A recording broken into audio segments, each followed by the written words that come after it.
অধীর চৌধুরী যখন সভাপতি ছিলেন তখন বামপন্থীদের সঙ্গে আসন সমঝোতা হয়েছিল। এখন যিনি সভাপতি হয়েছেন শুভঙ্কর বাবু, তার তৃণমূলের প্রতি একটু বেশি দরদ আছে বলে মনে হয়, বা তিনি নিজে সিদ্ধান্ত নিতে পারেন না, এআইসিসি কী করবে তার জন্য অপেক্ষা করছেন।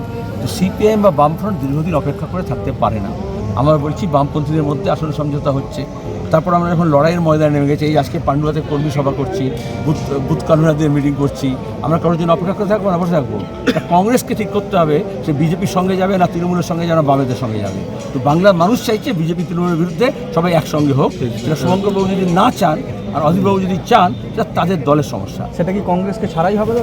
আমি তো তাই বলেছি, কংগ্রেস দলকে সিদ্ধান্ত নিতে হবে।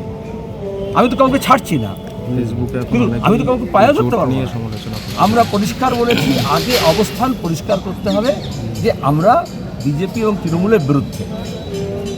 সেটা এখনও শুভঙ্করবাবু বলতে পারছেন না। উনি ওজন করে দেখছেন তৃণমূলের সঙ্গে গেলে লাভ, না বিজেপির সঙ্গে গেলে লাভ, না তৃণমূলের কংগ্রেসের সঙ্গে গেলে লাভ, বা সিপিএমের সঙ্গে গেলে লাভ। রাজনীতি এরকমভাবে হয় না, নিজের স্পষ্ট ভূমিকা নিতে হয়।